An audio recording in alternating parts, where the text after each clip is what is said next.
cambio tecnológico. Bien, a ver, esto es la manera que tenemos, o que tiene la teoría económica o la ciencia económica, para describir el crecimiento económico y eventualmente para, a ver, ¿cómo decirlo?, desagregar el crecimiento en distintos componentes, ¿no? Una parte ligada a la acumulación de factores, esencialmente capital y trabajo, y otra parte conectada con el cambio tecnológico y las mejoras en la producción, lo que llamamos el parámetro de productividad. Sin embargo, la contabilidad del crecimiento económico no nos explica cómo es ese proceso, o sea, qué parecen los mecanismos del crecimiento económico. De hecho, fíjese que todo el tiempo estamos mirando el cambio entre una cantidad de capital para explicar cuáles son los factores que explican el crecimiento del capital.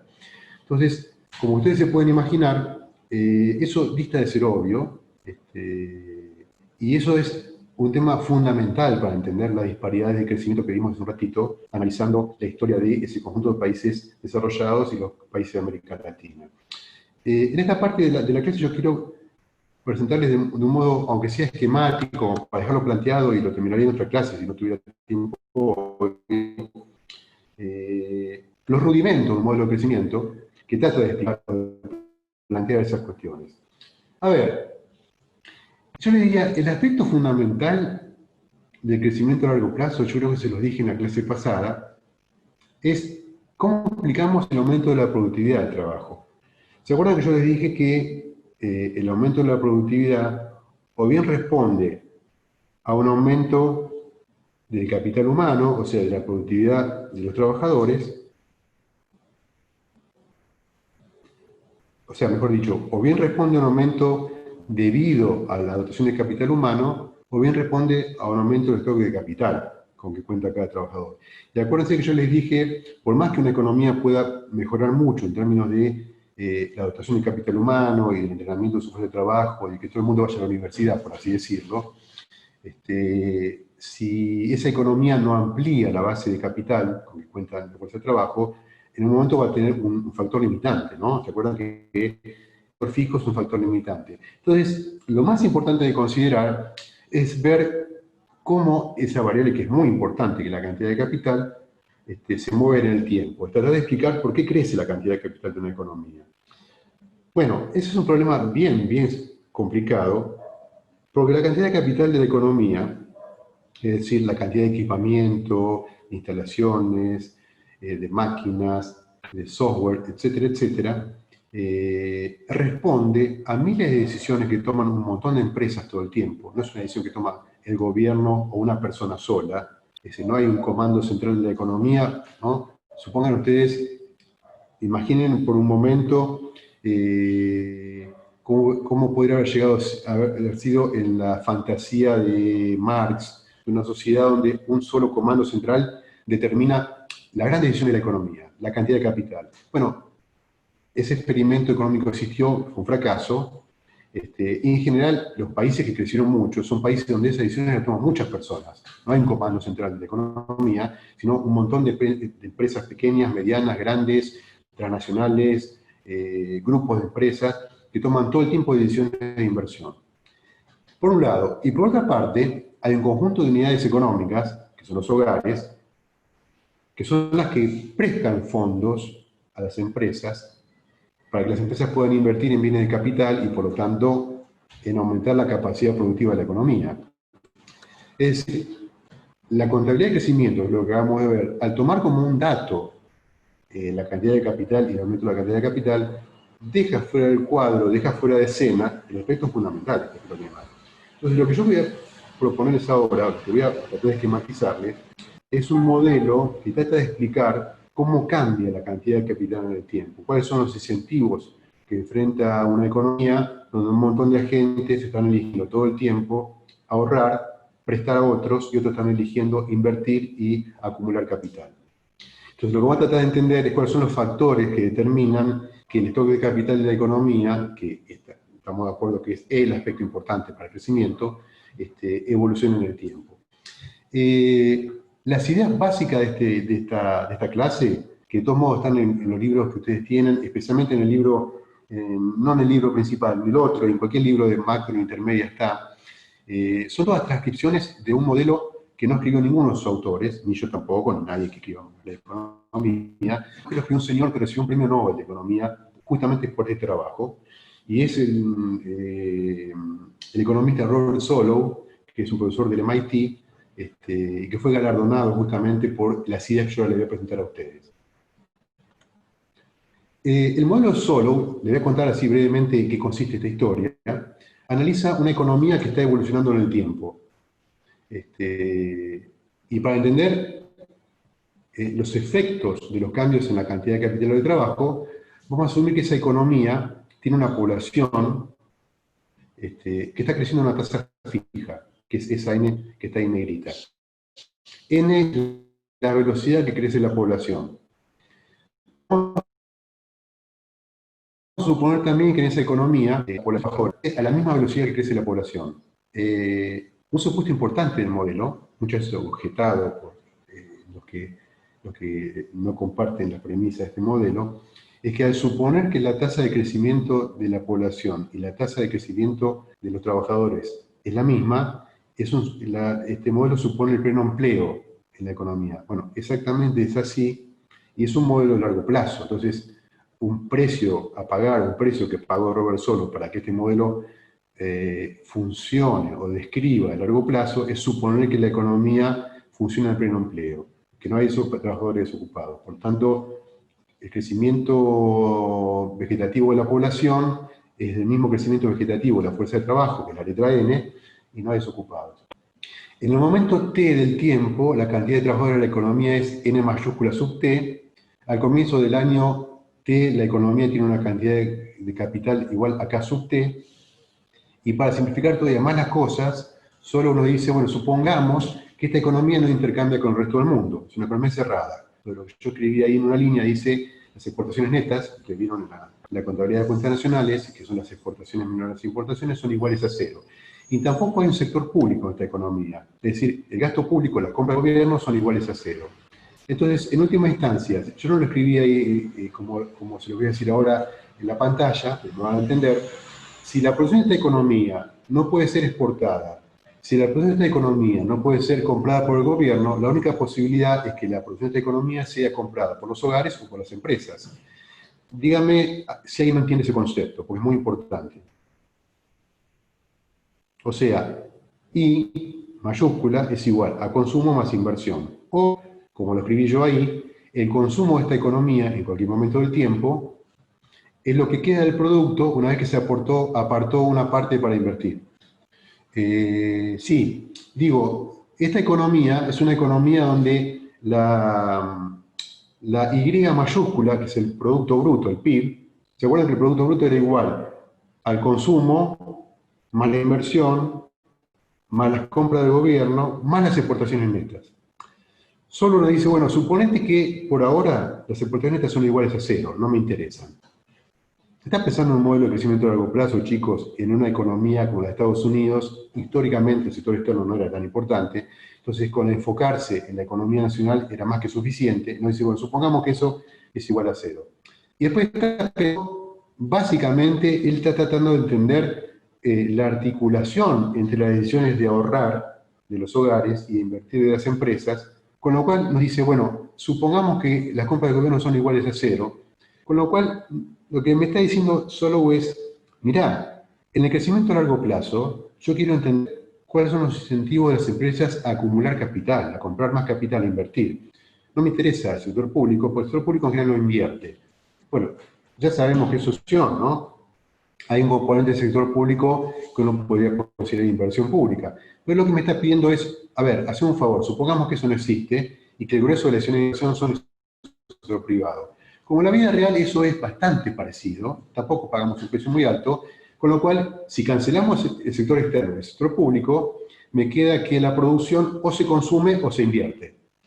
Si la producción se consume o se invierte, yo puedo expresar esa identidad de otra manera y decir, bueno, en cualquier momento del tiempo, lo que queda para consumir en el momento T es igual a lo que yo produje en el momento T menos lo que aparté para invertir, o sea, el gasto de inversión, que es la expresión que yo anoté con un 4.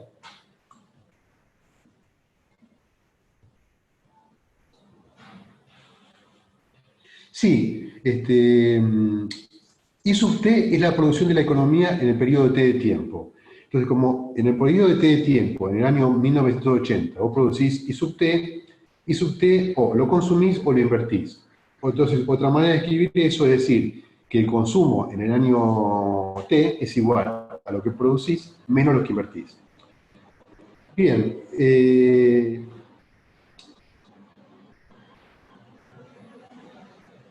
dudas sobre esto, hasta acá. Esto no es difícil, lo que viene es un poco más difícil. Así que hago todas las preguntas del caso ahora, antes de que pongamos primera, segunda y tercera y arranquemos a gran velocidad con esto. Perdón. Hola, ¿se Sí, escucha? Em, no entendí el CT igual YT menos IT. ¿De dónde sale? O sea, ¿de dónde sale la menos IT? No termino de entender. claro. ¿Quién preguntó eso? Lucas, Lucas, escribí en tu cuaderno de notas la identidad de las cuentas nacionales, como la conoces. ¿cómo? Escribí en tus notas, ahí en un papelito, la identidad de las cuentas nacionales como vos la conocés. Esto. ¿Y a qué es igual? Bueno, aguardame un segundo, ¿eh?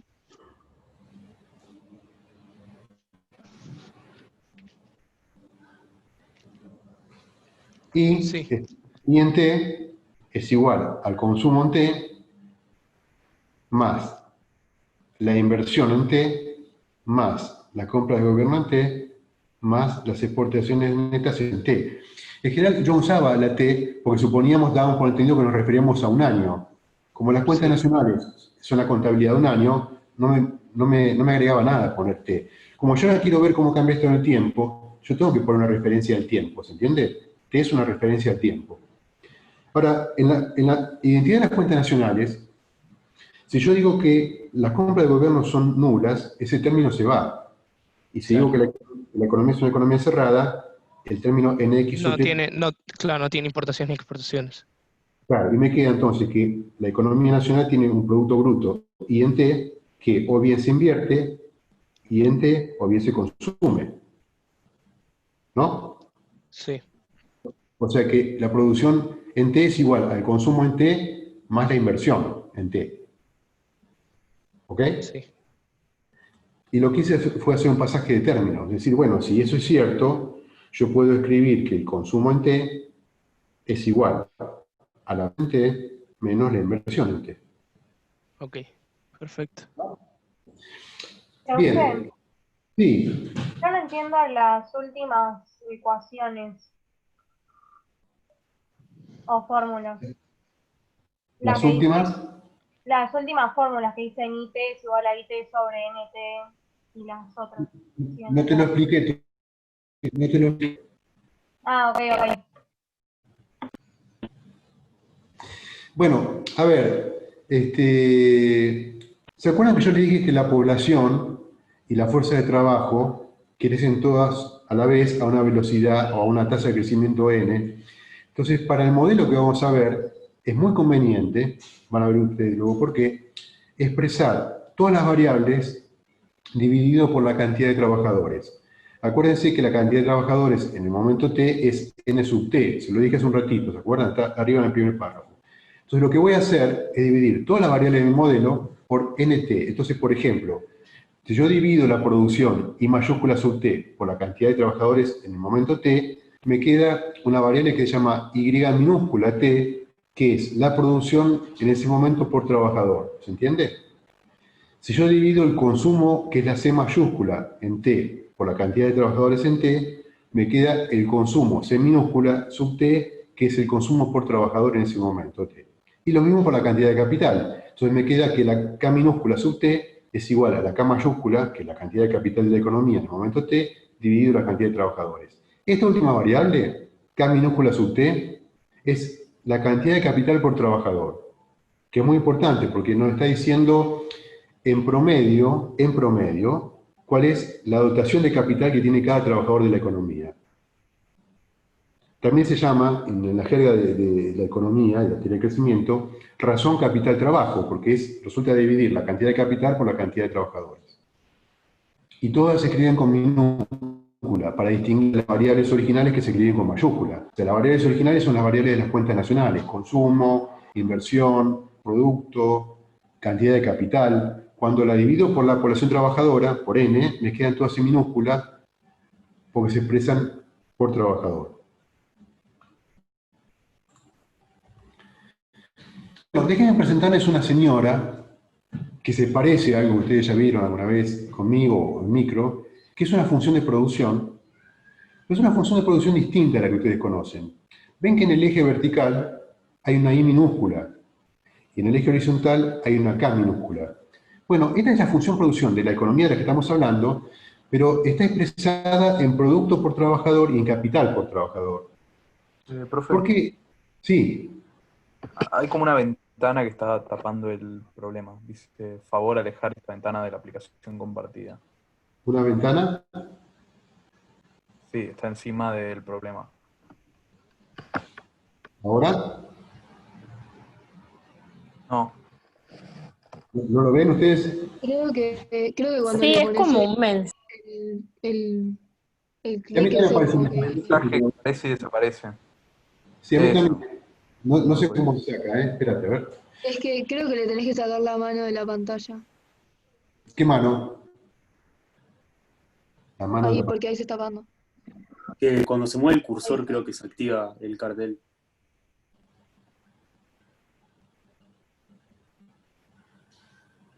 Me encantaría saber, ¿eh? No, tipo, creo que si lo dejas quieto desaparece el cartel. Bueno, pero dejé quieto. A mí me tapa la diapositiva el cartel, ¿eh? Lo que pasa es que yo lo conozco, la diapositiva puede darme ya y ustedes no. Ahí se va. Ok. Se va y viene. Bueno, a ver, no importa, les cuento la historia de esto. No importa que ustedes después lo van a leer del libro y de hecho de mi nota de clase yo se la voy a mandar. ¿Ven esa curva que se ve ahí? Es una típica función producción, ¿no? Lo que pasa es que es una función producción donde hay un solo factor y la gran cosa de esta función de producción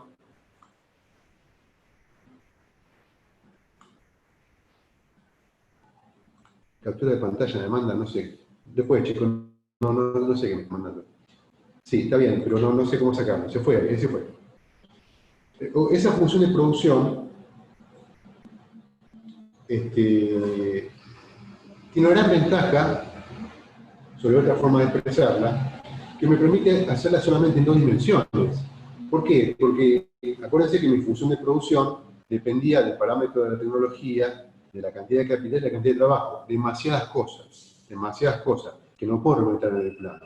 Una de las ventajas de esto es que sí lo puedo representar en el plano, porque solo tengo dos variables. Al escribir la función de producción en términos de producción por trabajador y capital por trabajador, saco del problema la cantidad de trabajadores, que además sé que crece a una tasa constante, y me quedo con el problema que yo quiero plantear, el problema fundamental que quiero plantear, que es cómo evoluciona en el tiempo el stock de capital por trabajador o la razón capital-trabajo.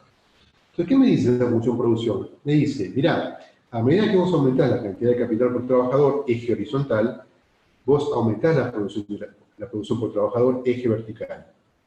Pero a medida que aumentás la cantidad de capital por trabajador, la productividad marginal del capital es ¿cómo? Decreciente. Decreciente.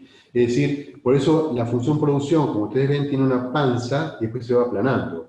Es decir, las primeras unidades de capital por trabajador, cuando vos aumentás el coeficiente capital-trabajo al principio, aumenta mucho la productividad en términos de producción por trabajador, y después aumenta pero menos. Bueno, ahí tenemos un concepto muy importante del curso, de la materia, de todo lo que vamos a ver en adelante, que es esa función que dice I minúscula o Y sub t igual a F minúscula de K minúscula sub t. Fíjense, yo estoy llamando a la función de producción con una F minúscula, a diferencia de la F mayúscula, para recordar que estoy hablando de la cantidad de capital por trabajador y la cantidad de producto por trabajador. Ok. Yo tengo que presentarles ahora un concepto fundamental y medio weird, medio raro, en principio, de pensar. Después no va a parecer natural, conceptualmente hablando, pero es medio raro porque es medio contraintuitivo. Es un concepto que viene de la economía, los viejos autores de la economía del periodo clásico, de Smith, Ricardo. Y ese concepto de estado estacionario. Es un concepto teórico, ¿no? Pero que no va a ser de mucha utilidad para lo que le quiero contar. La idea del estado estacionario es una idea de un sistema que viene evolucionando hasta un momento donde ya no cambia más dinámicamente. O sea, su evolución futura se dice que es en steady state, estado estacionario, que sus parámetros fundamentales ya no cambian. Bueno, el modelo de Solow está pensado sobre la base de analizar la conducta de la economía a largo plazo en un proceso donde la economía tendería a un estado estacionario. ¿Cómo se define entonces el estado estacionario en términos operacionales o conceptuales? El estado estacionario, yo les apunté ahí, es una situación donde el producto por trabajador, el consumo por trabajador y la razón capital de trabajo ya no cambian, permanecen constantes en el tiempo.